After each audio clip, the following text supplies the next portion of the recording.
नमस्कार मित्रों, कैसे हो आप देख रहे हैं एसएमआर एजुकेशन। शिक्षा मनोविज्ञान की अगली क्लास में आपका बहुत बहुत स्वागत है। मित्रों, आज हम चर्चा करने वाले हैं अभिप्रेरणा के बारे में। तो मित्रों, शुरू करते हैं आज की वीडियो। पहला प्रश्न है, अभिप्रेरणा क्रिया को प्रारंभ करने, जारी रखने तथा नियंत्रित करने की प्रक्रिया है। यह कथन किसका है? ऑप्शन है स्किनर, गुड, गिलफोर्ड व एरिक्सन।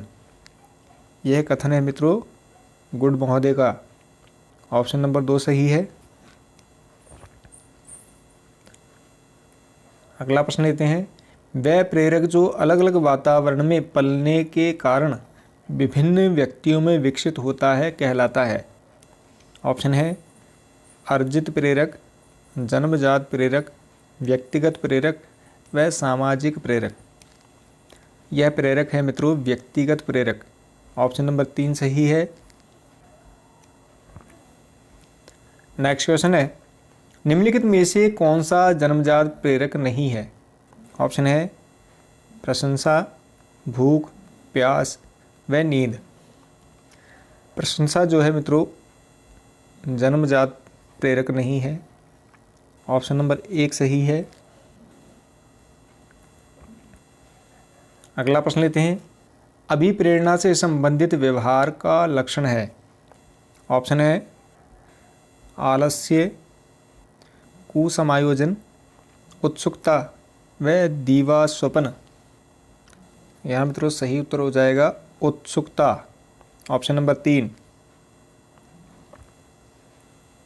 अगला प्रश्न, निम्नलिखित में से अधिगम सीखने के लिए सर्वाधिक महत्वपूर्ण कारक है। ऑप्शन है शिक्षण विधि, अभिप्रेरणा, शिक्षक व वातावरण। सीखने के लिए मित्रों सर्वाधिक महत्वपूर्ण कारक है अभिप्रेरणा। यहाँ दूसरे नंबर का जो ऑप्शन है वो सही है। अगला प्रश्न लेते हैं, अभिप्रेरणा के मूल प्रवृत्ति सिद्धांत के प्रवर्तक मनोवैज्ञानिक कौन है? ऑप्शन है मैकडूगल, फ्रायड, स्किनर व वुडवर्थ। सही जवाब होगा मित्रों मैकडूगल। Option number 1।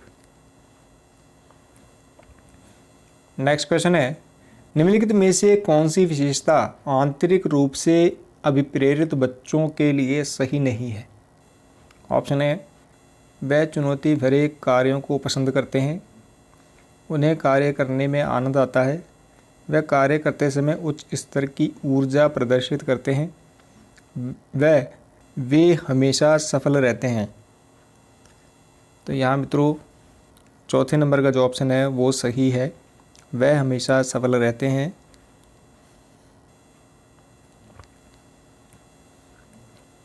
अगला प्रश्न, किसी अरुचिकर कार्य को संपन्न कराने हेतु शिक्षक को विद्यार्थियों को किस प्रकार अभिप्रेरित करना चाहिए?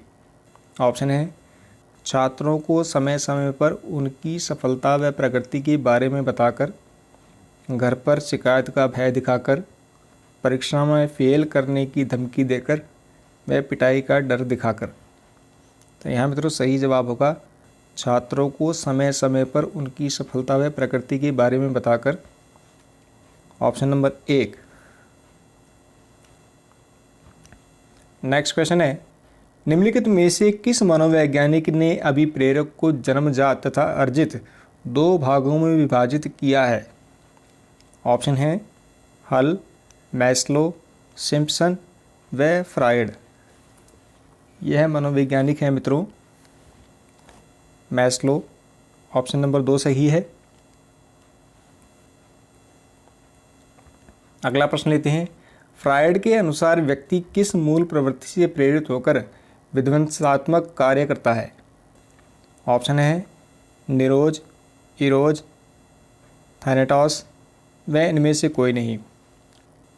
यह मूल प्रवृत्ति है मित्रों थैनेटॉस। Option number 3। अगला प्रश्न है, अभिप्रेरणा के संबंध में प्यास क्या है? ऑप्शन है चालक, प्रोत्साहन, आवश्यकता व प्रणोद। अभिप्रेरणा के संबंध में प्रयास है मित्रों चालक। यहाँ ऑप्शन नंबर 1 सही है। अगला प्रश्न लेते हैं, शरीर में किसी वस्तु की कमी या अति क्या कहलाती है? ऑप्शन है प्रोत्साहन, आवश्यकता, प्रणोद व चालक। सही उत्तर होगा मित्रों आवश्यकता, ऑप्शन नंबर 2। नेक्स्ट क्वेश्चन है, निम्न स्तर की आवश्यकता के पूरा होने पर ही उच्च स्तरीय आवश्यकता उत्पन्न होती है। यह कथन किस सिद्धांत से संबंधित है? ऑप्शन है चालक सिद्धांत, प्रोत्साहन सिद्धांत, मूल प्रवृत्ति का सिद्धांत व आवश्यकता पदानुक्रम सिद्धांत। यहाँ मित्रों सही उत्तर है आवश्यकता पदानुक्रम सिद्धांत, ऑप्शन नंबर 4।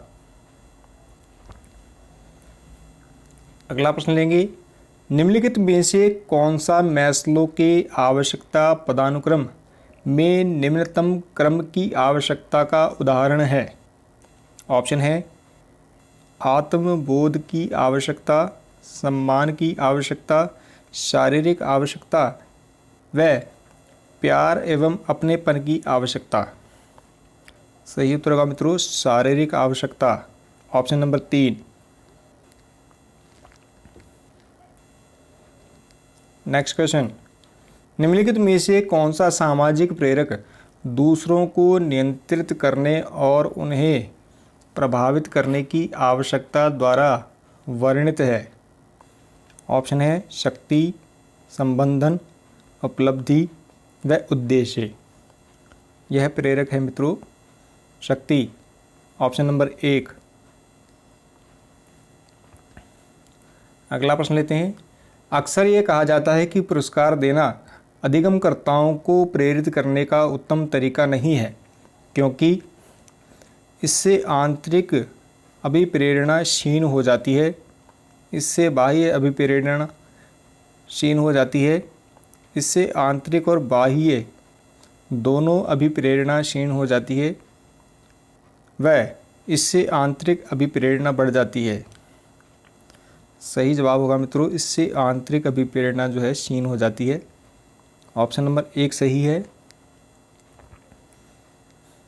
नेक्स्ट क्वेश्चन है, एक शिक्षक अपने छात्र को सीखने के लिए आंतरिक रूप से प्रेरित बने रहने के लिए कैसे प्रोत्साहित कर सकता है?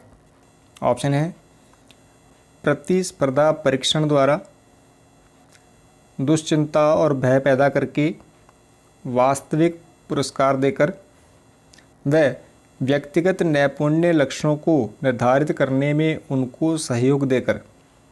यहाँ मित्रों चौथे नंबर का जो ऑप्शन है वो सही रहेगा, व्यक्तिगत नैपुण्य लक्ष्यों को निर्धारित करने में उनको सहयोग देकर।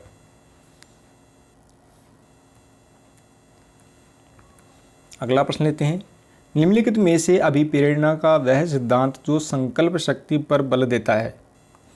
ऑप्शन है ऐच्छिक सिद्धांत, शारीरिक सिद्धांत, मनोविश्लेषणात्मक सिद्धांत व उपरोक्त सभी। यह सिद्धांत है मित्रों ऐच्छिक सिद्धांत, ऑप्शन नंबर 1 सही है। अगले प्रश्न की बात करेंगे, स्नेह प्राप्त करने की इच्छा अभिप्रेरणा के संदर्भ में क्या है? ऑप्शन है स्वाभाविक प्रेरक, कृत्रिम प्रेरक, अर्जित प्रेरक व नकारात्मक प्रेरक। यह है मित्रों स्वाभाविक प्रेरक, ऑप्शन नंबर 1 सही है। नेक्स्ट क्वेश्चन है, एक छात्र बोर्ड की परीक्षा में अच्छे अंक लाने के लिए कठिन परिश्रम कर रहा है क्योंकि उसके पिता ने उसे अच्छे अंक लाने पर मोटरसाइकिल ले देने का वादा किया है। यह कौन सी प्रेरणा है? ऑप्शन है आंतरिक प्रेरणा, बाह्य प्रेरणा, आंतरिक व बाह्य दोनों प्रेरणा व इनमें से कोई नहीं। यह प्रेरणा है मित्रों बाह्य प्रेरणा, ऑप्शन नंबर 2। अगला प्रश्न है, निम्नलिखित में से कौन सी एक प्रेरणा विधि है? ऑप्शन है प्रशंसा करना, रुचि उत्पन्न करना, प्रतियोगिता हेतु भावना उत्पन्न करना व ये सभी। यहाँ मित्रों चौथे नंबर का जो ऑप्शन है वो सही है, ये सभी।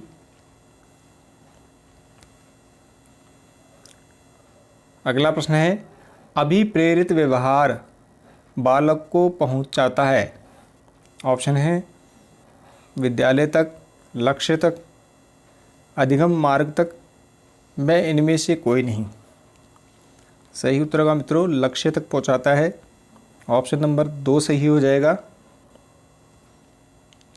मित्रों आज की वीडियो में फिलहाल इतना ही। उम्मीद करते हैं आज की वीडियो आपको पसंद आई होगी। वीडियो पसंद आई तो इसे लाइक कीजिए, चैनल को सब्सक्राइब कीजिए। मिलते हैं अगली वीडियो में, तब तक के लिए नमस्कार, जय हिंद,